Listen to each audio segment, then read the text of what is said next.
Hello, testing 1, 2, 3.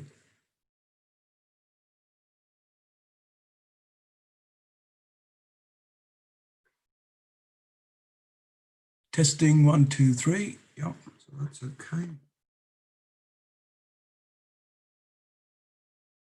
Testing 1, 2, 3.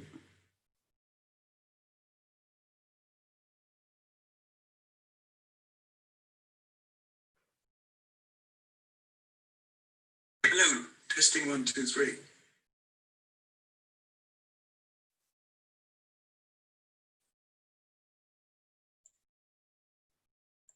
Testing 1, 2, 3. Yep, that's okay.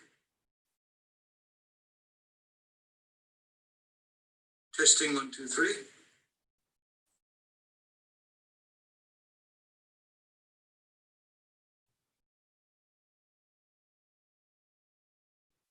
Hello, testing 1, 2, 3.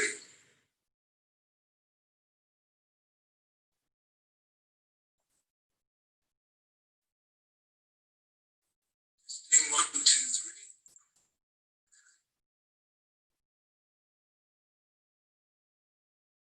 Testing 1, 2, 3.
Second audio test.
Okay, good afternoon. It's Tuesday afternoon, just after 2 p.m.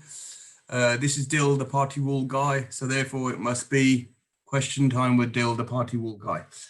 So we've got a little bit of a trial going on today. I'm trying to broadcast this live on. I've just popped up. Sorry, I'm trying to broadcast this live on YouTube. So hopefully I haven't fluffed up the tech. So thank you for being with us this afternoon. Let's get started.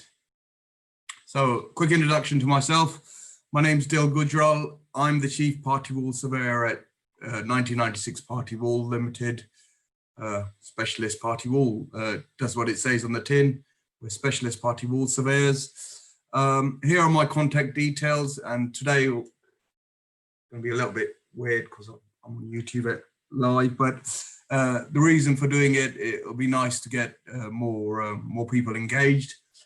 I think the chat's working, not sure on YouTube, and I hopefully haven't messed up the volume. So if you can hear me, could you please put your hands up? Appreciate it on either of the chats, or just type in loud and clear at the YouTube chat, please. So thank you for that. Let's get it on the way. So every week, Tuesday afternoon, I do a little question and answer session on the Party Wall Act, and today's no exception. Let's have a go through, right? So this is all about answering your questions. So if you can keep your questions coming in, we've got some things that we're discussing. Additionally, put some in the, if you're on Zoom, you can put it on the question and answer section. If you're on WhatsApp, if you're on YouTube, put them into the chat. Hopefully it's working there.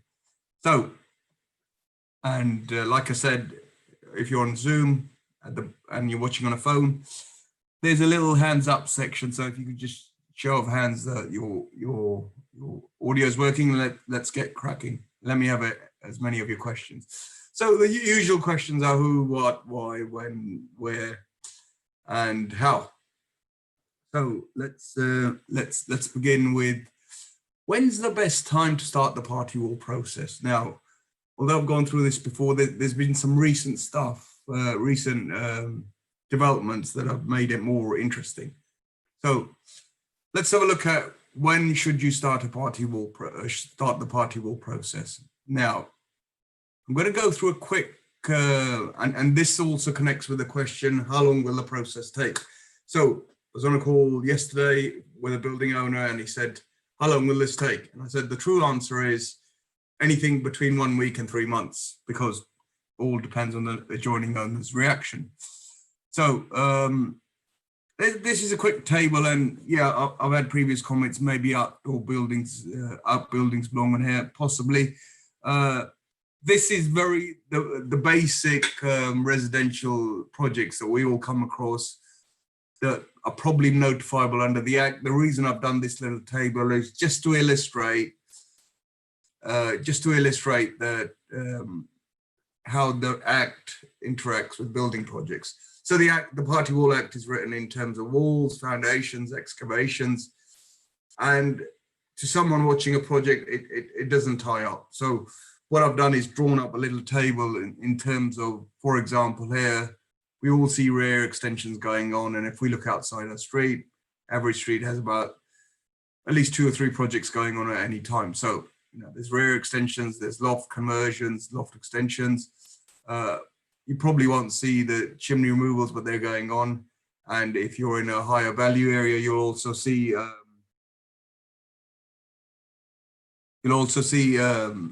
basements, and occasionally porches become notifiable, although very rarely.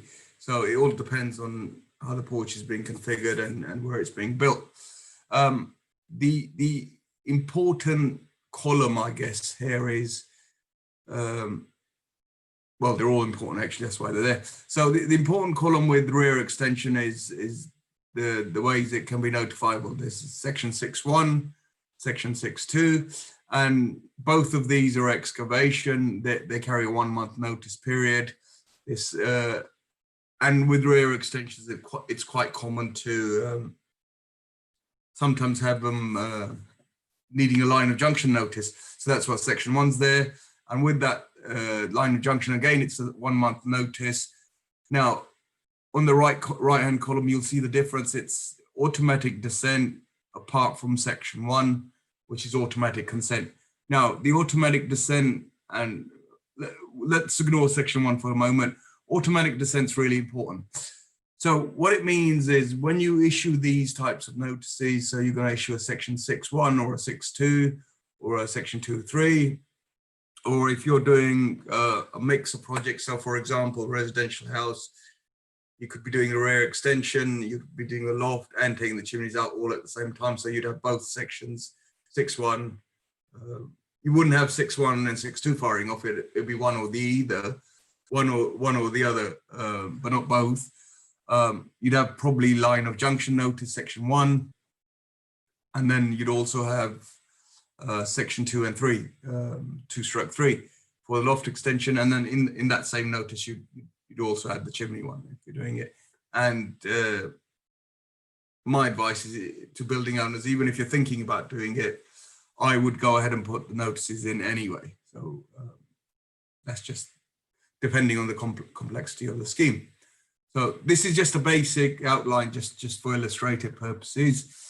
And you'll notice that it's, although it says 1 month notice period, 2 months notice period, it depends on how the reaction of the adjoining owner goes. So there could be occasions where the adjoining owner appoints their own surveyors, there's comebacks, there's questions, there's toing and froing. So it could definitely take more than 2 months.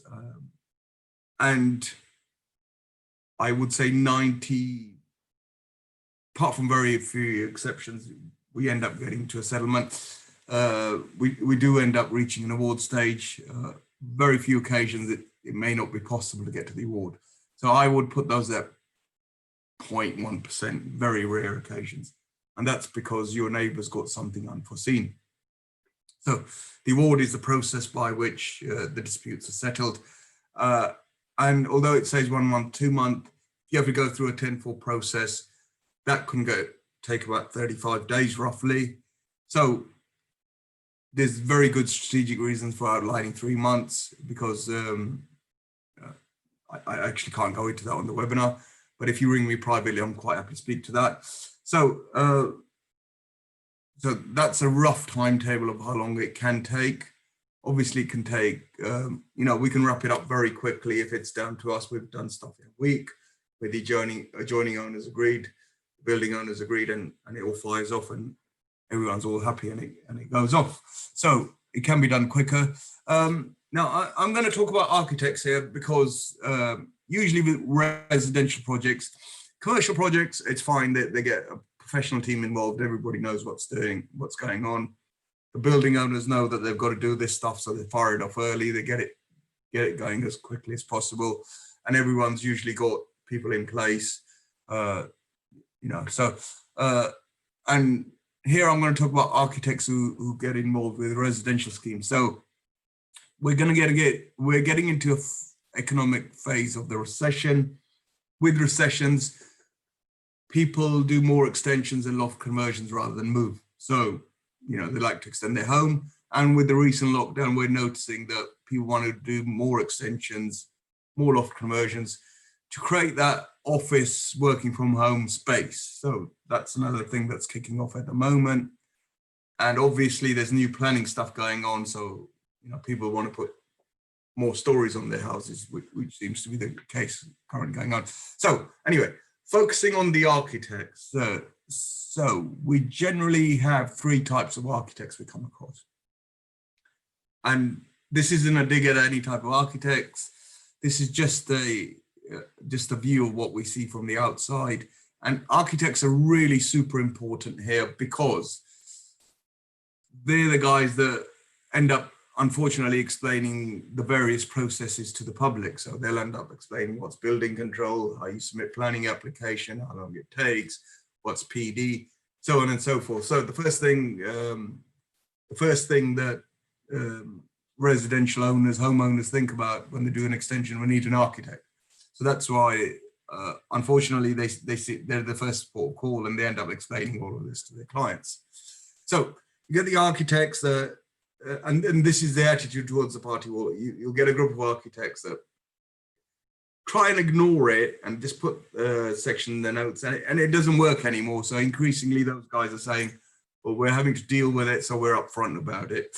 But you can get architects that literally bury their head in the sand, put it in the notes and just ignore it and let the client deal with it when it comes to it, and don't give them a heads up. And the second group of architects we come across try and be very helpful. So what they'll do is they'll draft a set of notices. They'll give it to their clients and say, look, you need to serve this. And then the clients are saying, what do I do with this? And they're actually faced with a situation. They haven't got a clue how to do it. There is a government booklet, really good booklet, apart from when it comes to how to serve notices and then technical process. And it doesn't explain third surveyor. So the booklet was written 2002. It hasn't been updated, but it leaves these various important issues out. So that's quite important. Now, the third type of architects is, some of them will have in-house party wall surveyors that do this all the time. Others tend to say, we don't do this, deal with a specialist. So done for you, and they don't want to understand the process. And thinking about it, it actually becomes contrary to how architects work. Actually, it's a different type of discipline because of the letters and so on we have to send out and engaging in the 10-4 process. So I can't really blame them for not getting involved. And we work with a lot of architects. So it's always a good idea to get specialists involved. And these are the top 7 mistakes we've come across. In a minute, I'm going to go through some recent stuff that's come to light, and it makes how you deal with the party wall process as an architect on behalf of your clients a new light on this process. So some of the mistakes architects make, some of the mistakes that homeowners end up also making is usually they don't tell the architect, they don't tell the client. And so you need to tell them as soon as you possibly can. Basically, let them know what they need to do. And if you don't deal with it, get it off your desk. Let someone else be responsible. Second most common mistake is we don't know the neighbor's address. So they fail to search land registry details. So ensure that you research adjoining owners' details on the land registry. Third one is, they use, and this is where some architects, I think, are trying to be helpful, but end up doing the wrong thing inadvertently. They'll draft notices and give them to their clients, and they'll even serve them, but then they say to clients, well, we don't know what to do next. And then this is why you see on a lot of forums all over the internet, we sent notices, have had no reply, what do we do next? And that's a perennial question. So maybe I'll do that, do a little session on that one day. So, and following on from that, once you serve a notice, if you get no reply, you need to do a 10-4 process. And again, this is where someone who does everything or doesn't start it off is useful, because we'll get occasions where they've started the process, but because they haven't kept the documentation that's needed, I'll come to that later on in the slide, they can't proceed on to the next stage. It means they've got to start from square one again. That's not very useful. Again, I'm going to say either do none of it or get specialists involved, but don't halfway do it. You need to totally understand this process. Complete the process. Again, there is a process after a 10-4 reminder letter, and you've got to see it all the way through, because and I'll come on to the section in why you should do the party wall process. It can cause your works to stop midstream, so that you have to sort this process out and cause problems for your client later on. And unfortunately, that can have a bad taste in your client's mouth, because you could do a fantastic job on the drawings, the planning and so forth, which is hard enough. And then they'll just remember the bit that you didn't tell them or the bit you got wrong. So the old adage is, it's not what you do right, it's the bit you mess up on that people remember. So next mistake people make, and I always get this when I go to the post office, and nowadays I actually end up getting it because he understands what I'm doing, and we have a little bit of a giggle on this.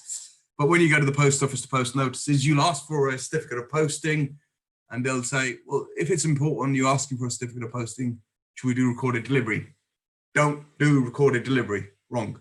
And the reason for that is, if you do recorded delivery, the postman knocks at the owner's house or the premises, no one there. Well, actually nowadays they're there, but they don't bother opening the door for whatever reason.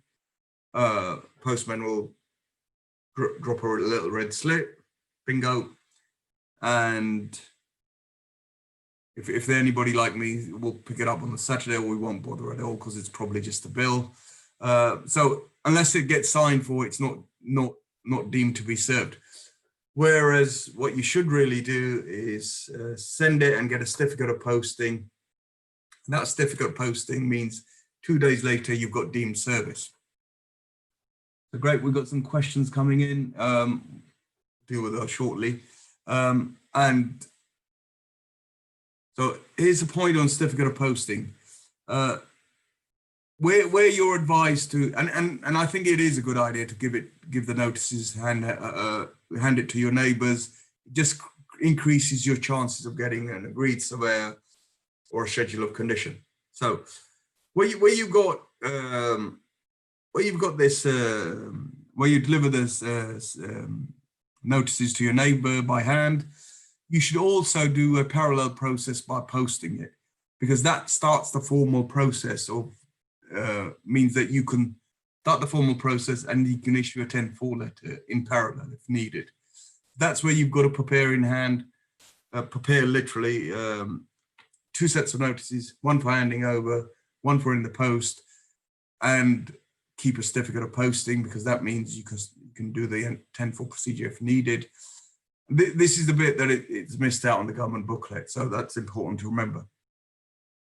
Okay, now, interestingly enough, this is the usual plan that I see on many architects, many builders and so forth.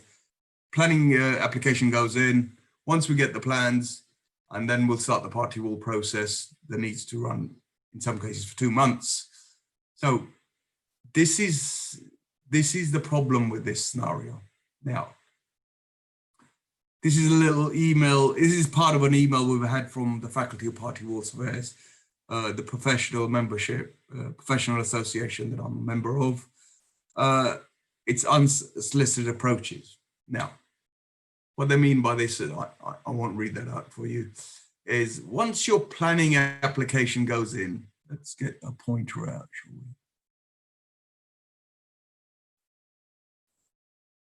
So the minute, literally, if the planning application or the PD application goes in on Monday, by Friday, within sort of 5 days, your neighbours have received somewhere between 12 to 16 letters from other surveyors asking them to appoint them as joining owner surveyors. Now, what happens here is that even if they're good friends, even if they're on a good neighbourly relationship, some of those letters can be very, very scary and not pointing out all the facts. And it means that your neighbour's thinking, what's he telling me? What's he not telling me? Why is he not doing this properly? Why hasn't he given notices? Whereas if you give your neighbour notices, they know these letters are coming, they're more likely to, it just stacks the odds in your favour. They're more likely to trust what you're doing, and perhaps you'll get an agreed surveyor or a schedule of condition compliance. And the second issue that's come to light, so if you're doing projects under PD, let me move this out of the way.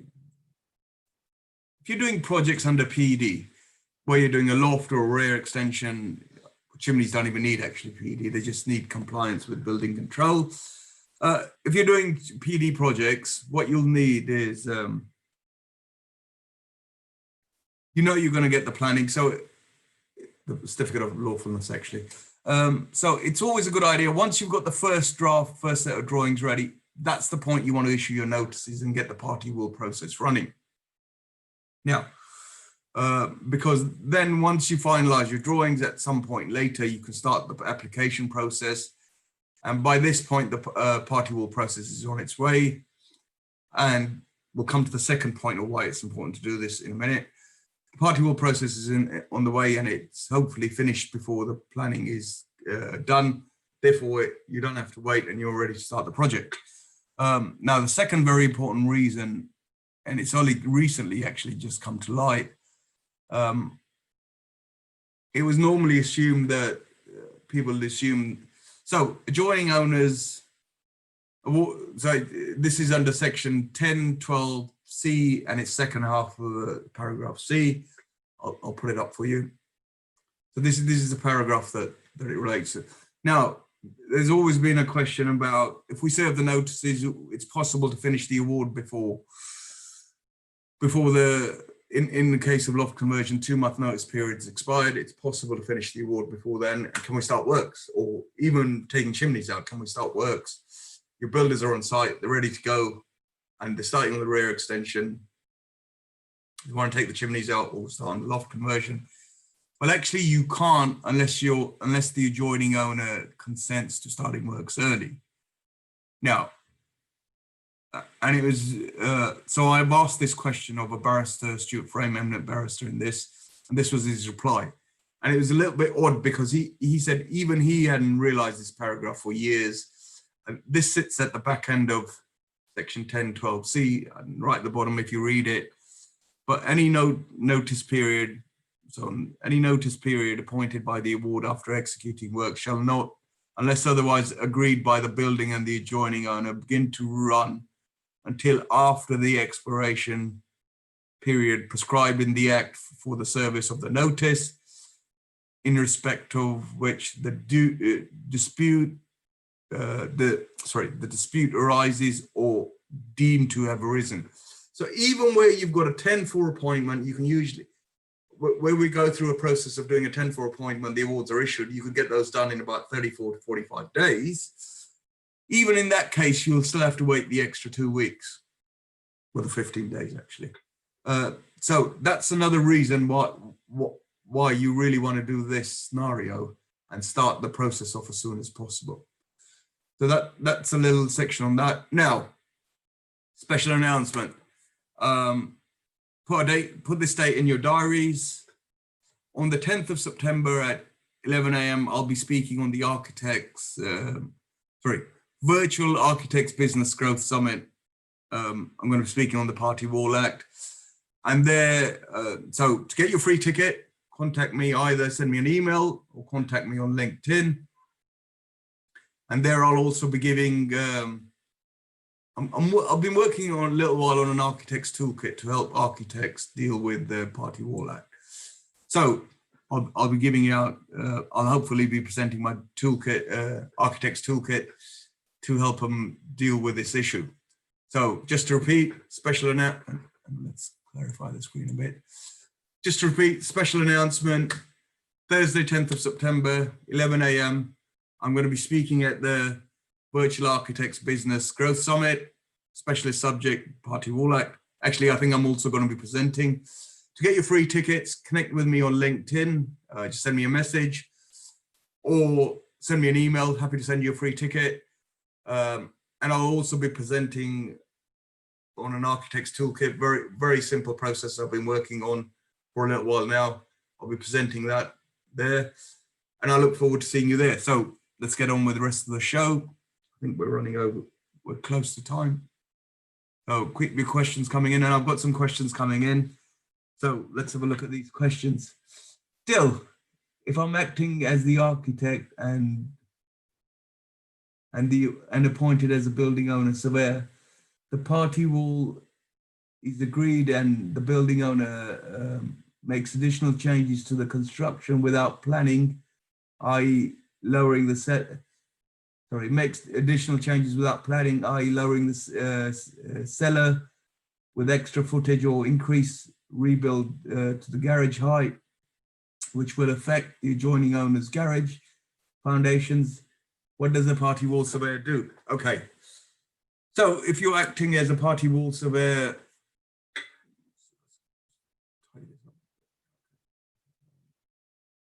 there's a little slide on why you should take the process out. I'll go through that in a minute. So if you're the architect and you're acting as the building owner surveyor and the party wall is it. So if the party wall is agreed and there's changes to so you've gone through the party wall, and this isn't from notices, sorry, let me take you back to the appropriate slide. So we've got this scenario, you fire off the notices, there's changes in the draft. Now, if you're still doing excavations, it's not affecting the excavations. If it's just the height of the flank wall that you're building on the line of junction, there's probably no need to, until you've done a party wall award, you can update the drawings in the award, and assuming you're an agreed surveyor. However, if the scheme changes and you're going to do something that's different to the award, or you've done the award, then you need to do updated awards. The original notices work, and in most awards, you'll write there's a paragraph that states, should the works change, there'll be the awards need to be updated. It's actually in the terms of any changes will be subject to agreement by the surveyors or the agreed surveyor. So if you're doing additional excavation or you're doing a different method, obviously that needs to go through and possibly additional notices. It depends on your letter of appointment. And if you're agreed surveyor, you might be able to waive that through. So fundamentally here, I think the question's saying if you're creating a basement where you haven't done so before, yes, now that's a fundamental change. You'll have to issue new notices, go to the adjoining owner and say, look, there's a new scheme here. Other schemes are usually just variations on a scheme. Other projects are slight variation on a project. So it could be the balcony the window in the loft changes, that's minor, or they're going to put a parapet wall on the garage that they're building. So those are minor changes, and they don't really need. They'll need to be added in the award if the award's already issued, or the drawings updated, but they won't need new notices. So bit blurred, but hopefully that explains that. Still, is it good enough for adjoining owner surveyor to say I have been appointed, they exchange emails and get no letter of appointment? Do we follow the 10-4 process? Yeah, very good. So if a surveyor sends you a letter saying I've been appointed, you actually need to carry on with the 10-4 process, unless they send you a letter of appointment. The 10-4 process does not stop until they send you a letter of appointment from the adjoining owner. Now, email is a different question, and increasingly emails being accepted as an appointment. So if they send you an email from the adjoining owner, I believe you have to take that on board. There's a case by Judge Bailey where he says, what's the difference between writing an email and printing out and having it written? So by and large, most surveyors accept email as a letter of appointment nowadays. And that would stop the 10-4 process. But until you get a letter of appointment or an email from a letter of appointment or an email from either the adjoining owners or the surveyor, you should carry on the process. That's my understanding. Still, for underpinning, does section 6.2 apply as special foundations? Right, great question. I'm going to do something on special foundations in about a month's time, probably after the Architect Summit. So if you think about it, if you're doing a section 6.2, that means you're digging your foundations and it's going within 6 meters of a building. So let me recap. Special foundations are where you've got foundations that what's the phrase I'm looking for? Special foundations are foundations that include assembly of rods and steel beams. And this is a leftover from the old 1939 Act, whereby they used to have something called a griddle. Now, the old 39 Act applied to the 8 inner city boroughs. The old London Building Act, the old London 1939 Building Act applied to 8 inner city boroughs. Largely, it was dealing with commercial offices, massive buildings. And at that point, the structural technology in terms of foundations was a little less advanced than currently. So apparently the calculations weren't as refined as they are now. So the loadings the steels were larger than currently being used. So you get something called a griddle, which is basically made up of three steel beams going this way, and then overlapping. That's where you'd get foundations for tower blocks, and that would be known as something called a griddle. And it would affect the adjoining owner in terms of you basically couldn't cut that off as a special as a mass concrete foundation. It wouldn't, underpinning was difficult, and so on and so forth. So therefore, you had to have written consent from the adjoining owner to do special foundations. Now, the problem in that question is if you're issuing a Section 6.2 notice to an adjoining owner, which means they're probably 6 meters away, or further than between 3 and 6 meters away. So the special foundation consent is not needed on that. Now, if you're doing a basement, that's where you need to issue a Section 6.1 notice, where you're issuing a Section 6.1 notice, and you're doing special foundations. Now, in a basement scenario, special foundations are a really great idea. But again, because of the leftover from the 1939 Building Act, you need written consent from the neighbor to do special foundations. Basically, special foundations means that you could put steel reinforcement in your underpinning. Therefore, the walls of a basement are thinner, can take more loading, but because you need the special consent, it means neighbors get upset, and also there's negotiations. So there's an approach to doing basements. I haven't got really time to go into it. It's quite complex, where you issue summary of it is where you issue the bloated scheme and say, that's my scheme. However, you get the adjoining owner surveyor on side. We could do special foundations, and it'll be good for you when you want to do a basement. That's roughly the approach. But if you're issuing a Section 2 notice and you're looking at special foundations, there's something wrong there. The two don't generally go together. So it's a Section 6.1 notice, and you do need underpinning. Does Section 6.2? No. So for underpinning, Section 6.2 doesn't apply. It's got to be Section 6.1. And we're probably going to be seeing more underpinning if people start raising 2 stories on their houses. Current planning stuff coming on. Okay. Yeah, if you'd like a ticket, please send me an email. I'm more than happy to put a link. Actually, I'll put a link on LinkedIn. The problem with LinkedIn is it doesn't put it out to everybody. So I'm more than happy to send you a ticket, drop us an email, so forth. To counter the question about additional works after the award has been agreed, the building owner doesn't want to notify the additional works to the neighbor, be it extending the garage or underpinning. As an architect, are you stuck to the additional works acting at the party wall surveyor? What should one do? So let me see. Extending the garage or underpinning, right? So if you're underpinning, you're still excavating, you need method statements as to how it needs to be done.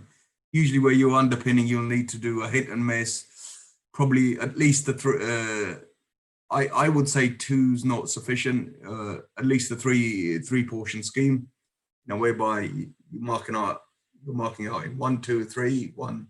So you do the 1s, then you fill them up, wait for the concrete dry, do the 2s, and then do the 3s and repeat. So at least the 3, probably more if you can handle it. Extending the garage or underpinning. So if they're extending a garage, you might need to issue new notices anyway. If you've got an award, you need to revise that award. And if you're the agreed surveyor here, this is where, you've got to go back to the adjoining owner. So this is what you need to do. And I understand this. I realize that for architects, it gets difficult explaining it to them. And this is where sometimes, although architects are allowed to be party wall surveyors, sometimes having separation helps. And also where you're doing basements, the faculty of party wall surveyor guidance is that you shouldn't really become an agreed surveyor. So basically what they're saying is, because of the complexity of basements, each party should have their own surveyor appointed. It's not recommended to be agreed surveyor. Okay, great. So we've had a few questions on. Great, thank you very much. I think that's the end of the show. So just a quick reminder, 10th of September, 11 a.m. I'm going to be presenting at the Virtual Architects Business Growth Summit. Really great little presentation, Growth Summit. And there we talk about how architects can get more business, do less work. We've got some really great speakers lined up. And luckily I'm one of the speakers on there, and I'll be presenting on how architects can improve their process. I'll also be presenting an architect's toolkit, help you guys deal with the thorny subject of the Party Wall Act. If you'd like a free ticket, send me an email, connect with me on LinkedIn. Now, I'm going to go through this at another stage. I've gone through it in the past. If you'd like more information, this is a fantastic little booklet written by the government. However, not very good for doing notices, so don't use that for notices. Here's our little booklet. Happy to give that out to you. Again, send us an email.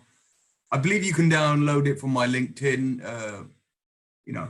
Please go ahead and download it. And we're going to do a slight change to the show. We're looking for architects to come on as guests and to ask their party wall questions. We thought we'd try a slightly different format. So we're looking for architects. If you're an architect and you'd like to come on the show and ask your questions in person, we'd be really happy to have you on board. And we want to make a little change and answer architects' questions in person. So if you're an architect, connect with me. We'd love to have you on the show. Just simple little, it's only a half-an-hour show, and present your questions in person. Thank you very much for that. And I believe we've got Mr. Ranjit on the line. Ranjit Singh, hopefully you're there. If we can have your words of wisdom. If I can make the tech work.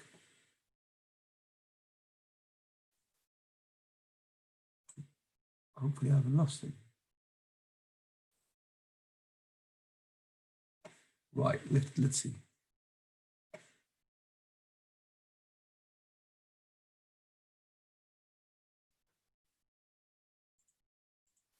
No, I haven't lost him. Ranjit, can you hear me? Oh.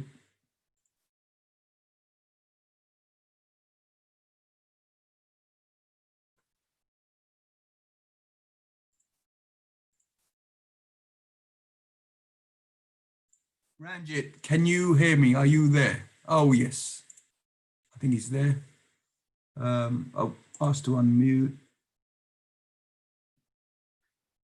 What's this message going on here? And I've got a message on the screen.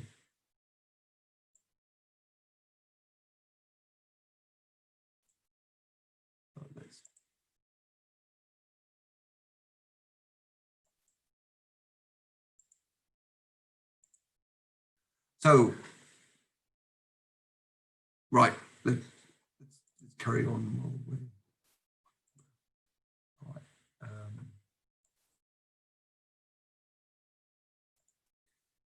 So Ranjit, are you there? If you're there, let me know. While we're waiting for Ranjit to come on board, just a quick presentation. This is Ranjit's magazine, really great magazine actually. I'm a subscriber, Property Investor News. Really good stuff in there. And if you're in the property business, you'll realize there's a whole bunch of changes coming on board in terms of what we can do with planning. Apparently there's a special offer if you contact Ranjit. You get 3 past issues free. You'll get the current issue and also a great book. Read this book, fantastic book on auctions. Please subscribe. Ranjit, thank you for the support. We've also got a little one of our other sponsors is Wren Kitchens. Again, if you're doing a rear extension, kitchens are great. Contact Sanj and he'll do you some free drawings and make your project even more client friendly. Checking YouTube or anything going on. So contact Sanj, provide you great service. There's his details. And thank you for your time. Thank you for your questions. We'll see you next week, hopefully live on YouTube. And I look forward to seeing you in, what's next Tuesday. So we'll see you next Tuesday. Send in your questions and thank you very much for your time and attending.